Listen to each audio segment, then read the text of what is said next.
update around, well, there's some quick fire things on ASELA. Firstly, I wonder if you could inform Council which work stream you are now chairing and who your vice chair is, because that will be of a different CEO, and whether or not our CEO is continuing on the same work stream. So that would be helpful for us to understand. I also would like to know, as a short-term answer, where we are on the key messaging and engagement, because that was set to be ready to go immediately after PERDA. So we should be, or ASELA should be nearly there. I specifically want to ask about the Joint Strategic Plan, because obviously we have officers and they, prepare the endless pieces of paper that go round with ASELA and the technical advice and support that they provide us. But we are politicians, and there is a political element to all of this. And we know, and certainly I know, that the composition of ASELA stands to benefit some authorities far more than it does others. So you're right, we came together last year to talk about infrastructure, and there were a number of authorities that perhaps couldn't take very many homes because there's flood risk land and there's, the sea, and they can't build on it, and I accept that. But they would have been, the beneficiaries of potentially billions of pounds worth of infrastructure improvements and all the rest of it. So there was a bit of a trade-off to be had. Now, on the JSP, when it was first floated, it was suggested by the Chief Executive Group that the combined OAN, up until Tuesday, the combined OAN for South Essex was 96,000 homes by 2034. Now, it was suggested by the Chief Executive Group that we go further than that, and that we go for between a 20 and 30% uplift in that number. So to get a JSP that would produce a plan for South Essex that would be around the 125, 130,000 mark. I believe that that was always a non-deliverable in terms of the public's appetite for that. We would have had to have hired Wembley Stadium in order to have got that through committee. But B, I felt that if you look at elsewhere in the country, particularly in, say, the county of Oxfordshire, they are advocating 100,000 homes to be built by 2031 in exchange for upfront of £250 million worth of money. So I was on the view and the impression last year that if we are being asked to take a similar number of homes, i.e. 96,000 on our then existing OAN, we would be somewhat underselling ourselves if we then said in a, half the size geographical area, we're going to take the same number of housing. Why should we go over and above that if they're already looking at 100,000 as acceptable in Oxfordshire? But there were some leaders who began to start to believe that actually an uplift of 20 to 30% could yield a much bigger infrastructure gain for the region. And they too were pushing at this. And there was a bit of back and forward before the elections in May about where this would go. And in the end, the work stream that was looking at the JSP began to draw up maps, and I'm sure you have seen them for yourself. And these maps began to show mass developments in Dunton.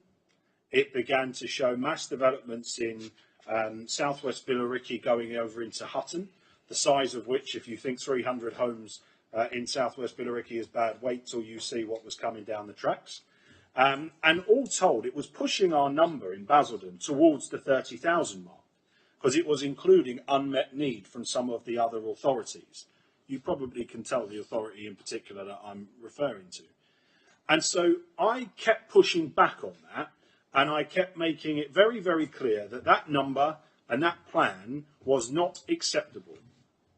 The chief executives and some of the leaders wanted to proceed on that basis. But the thing that they were really afraid of, and the thing that they feared more as officers, was that in order for the JSP to progress and for us to... and before I get that, I should say that one of the questions that I was starting to have was working with the officers to draw up what our red lines, what Basildon's red lines would be. So, for example, if Basildon was to take any unmet need going forward into the period 2034 to 50, what could we get in advance now? So in terms of shared services, in terms of income to the council, what do you have that we could essentially take now in order to buy our support here at the genesis of this JSP? But the thing that they feared, both in terms of the officers, but also the leaders that were in favour of it, they feared that in order for it to become official, you have to adopt the JSP into your LDS timetable. And so the thing that I was always able to say to the leaders and to the chief executives right up until the 3rd of May was, if you don't start acquiescing to our request on the JSP number, if you don't start giving us something in terms of shared services and ins there, we will not adopt the JSP into our LDS timetable. Now, a week ago, this council was asked to adopt the JSP into our LDS timetable, and you Conservatives voted for it. So in other words, last week, you played our hand in regards to the JSP in 2050.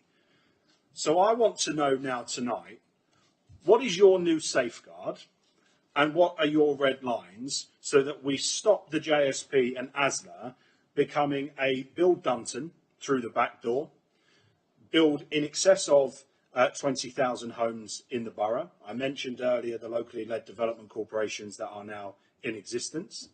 How are you actually, in your negotiations with the other leaders and the other chief executives, going to protect Basildon? Because I fear massively, both in terms of the statement of common ground that went to Councillor Moore's committee and passed, and the LDS timetable revision you made us pass last week, you've just blown it. Thank you, Cllr Callaghan. So I will attempt to address the majority of that. First of all, on the work streams, since the change, because it wasn't just us that had elections, there were others, so the work stream work hasn't progressed since the 3rd of May, and in fact they're still in the process of putting together who is going to be sitting on which. The key messaging has been progressed, because that was one of the things that was important, and as you'll be aware, there was a consultancy service that had been brought in to do that. They've now got to the point where they are bringing back as one of the first items for ASELA, which I think is 2 weeks' time, exactly how that messaging will be and how it will be rolled out.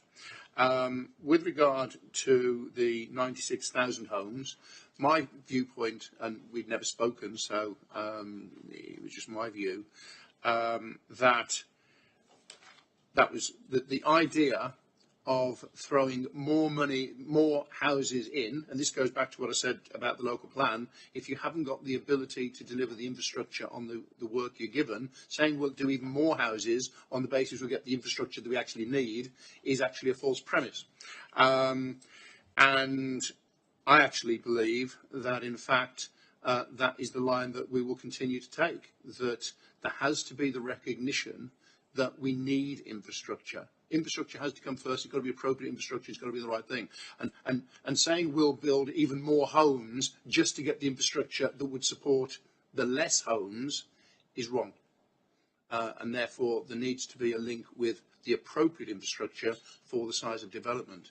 But I also believe that where the message, and this isn't being critical to other councillors or the work that you did or the work that ASELA did, the conversation keeps being fixated on the building of homes. Whereas if the conversation is about how do we drive economic growth, how do we actually get jobs, how do we get employment, how do we actually get businesses investing in an area, as a byproduct of getting those jobs, as a byproduct of getting that infrastructure, as a byproduct of getting that economic growth, well, guess what? You need homes, because homes are actually supporting the workers and the individuals within that.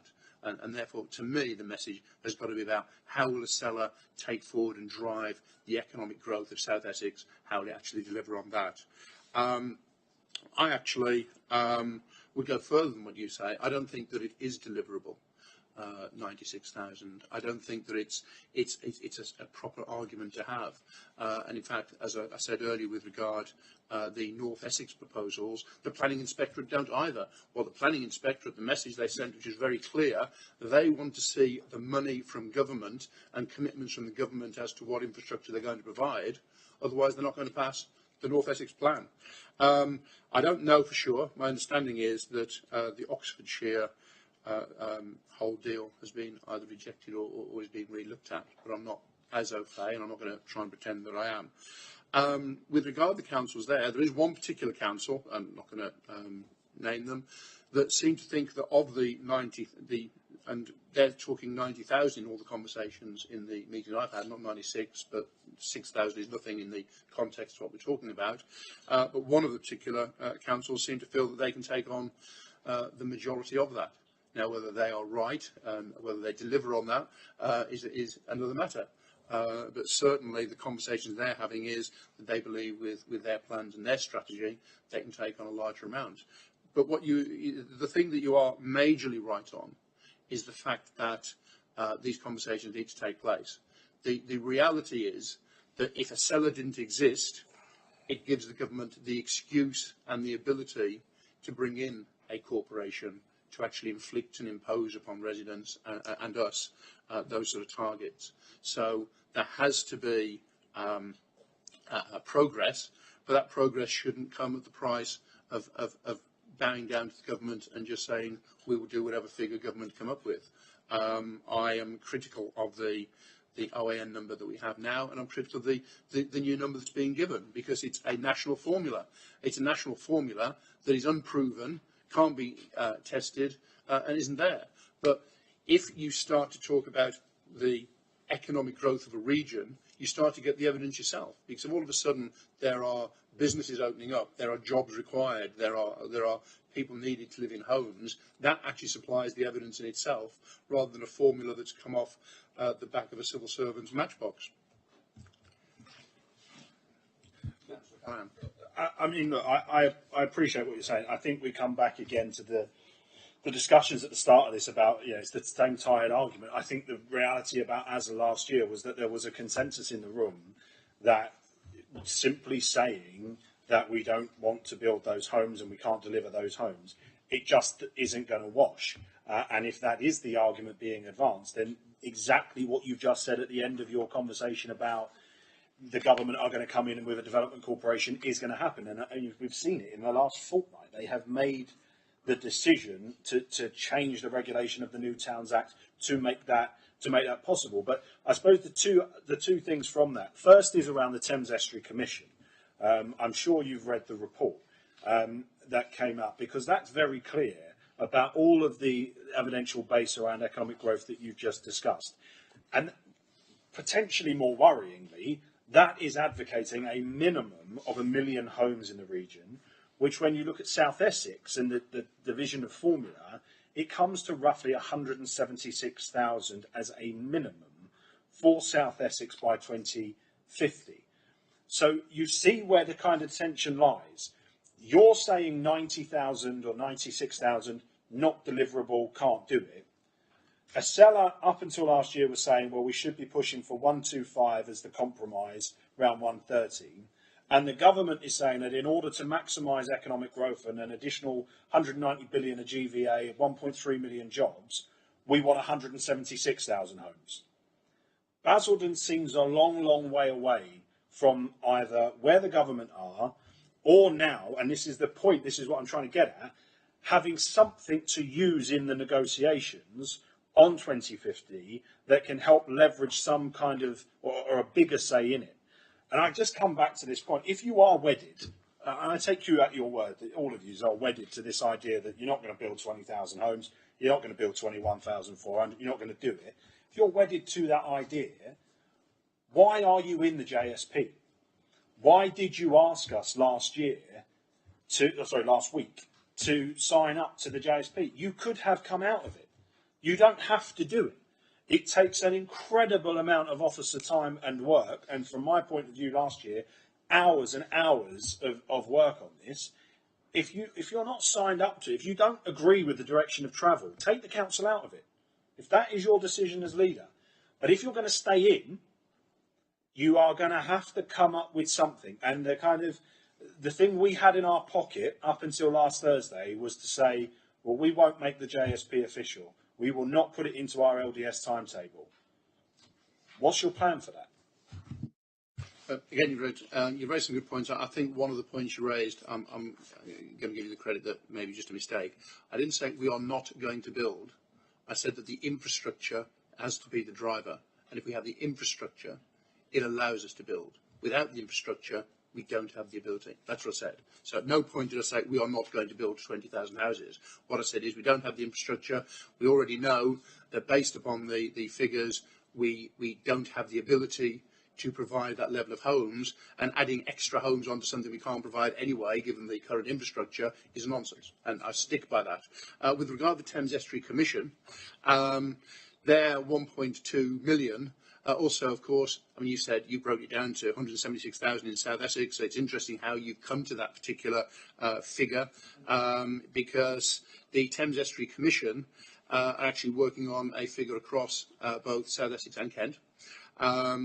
And also, what we need to understand, and this is one of the questions that we are asking the Ministry, or endeavouring to find out from the Ministry, is how seriously government are taking that particular commission, because that is just one report of many reports that are out there, an interesting one. Now, if the government turn around and go, that's the one we're going to hang our hat on, that's the figure, then it prompts a different reaction to if it's, well, that's one of a number of reports, and we'll see where we go. So it's important to recognise it, but it's also important to recognise that we are having the conversation, and will continue to have the conversation. Now, with regards to pulling out of ASELA, it's that sort of reaction. Well, the JSP, again, you've been talking quite rightly about your concerns about intervention and everything else. One of the other things that the government are looking at with regard to the development of ASELA's plan and getting the necessary funding for infrastructure is the signing and everybody being joined up to it. So it's all very well saying it was in your back pocket, but the reality is, and you're shaking your head, but things do move on in life, and the very clear feedback from government is that they wanted to see ASELA moving forward with the construction of a JSP, and also start to have meat on the bones with regard to the conversation. So that, without signing it, does put us at risk of the potential for a bigger intervention from the government. Can I just say that on that, again, we come back to the strategy. Could do, Councillor, is you can indicate to speak and you can be recognised. Councillor Callaghan. The point that I was trying to make here is you can understand where we don't get the strategy, because you keep saying, and I'm not going to let up on this. You keep saying, and I've seen your videos and I've seen your press statements and all the rest of it, we're talking to the Ministry. On the one hand, you want us to believe, and you want the public to believe, that you're taking on James Brockenshire, and that, Bram Baggott, you are going to be the man that stops, in terms of the other authorities that are all on the watch list, and more are going to be added in the coming weeks, that it's going to be different for Basildon. And I hope you're right, and I would back you to the hill. But, on the other hand, talk is cheap. When it comes to action, you could have not signed the JSP. That would have been a very clear indication to the government that Basildon, which sits in the very geographically middle of all of this, the biggest economy in Essex, that we are not prepared to enter into this until we get some assurances on money. I don't agree with you on infrastructure in the sense that, A, there is a seal on the local plan, and B, all of the development in the local plan comes with infrastructure built in and a schedule of when the infrastructure would be built, when the houses would be built. So it's disingenuous to suggest that infrastructure is somehow just not included in the local plan, because it is. But if your argument is that you want upfront capital in order to build some of that infrastructure, again, you could have used the JSP and not signing it as leverage the other way into central government. So there is a question here, and I'm glad we have the head of people and change in his place, because there is a question here about resource, and there is a question here about, do you have the right people around you? Do you have the right people who are offering support? You and ASELA, I'm talking about. And that in the restructure that we had last year, we specifically identified a post for public affairs and policy, which was predominantly to be able to understand some of this. Because I go back to the very first point I made. There is officers, and there is process, and there is procedure. But there is also politics. And we are elected as the politicians to drive forward some of those negotiations.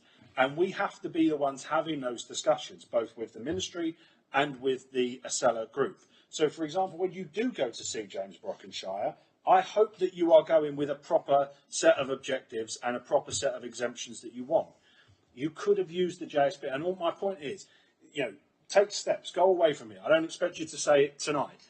I think you should look again now, in light of the MPPF, at the LDS timetable and come back to an emergency full council in September that accelerates that process even more, because I don't think you're giving us enough time up to the 24th of January. Within that, if you was to do that, you could also revise your position on the JSP, which would be a major broker used to broker deals with both ASELA and with central government. So talk is cheap. It's actions that we want to understand. And I thank you for that. And of course, you signing the memorandum of understanding started that ball rolling. So we thank you for that. Moving on to item 8.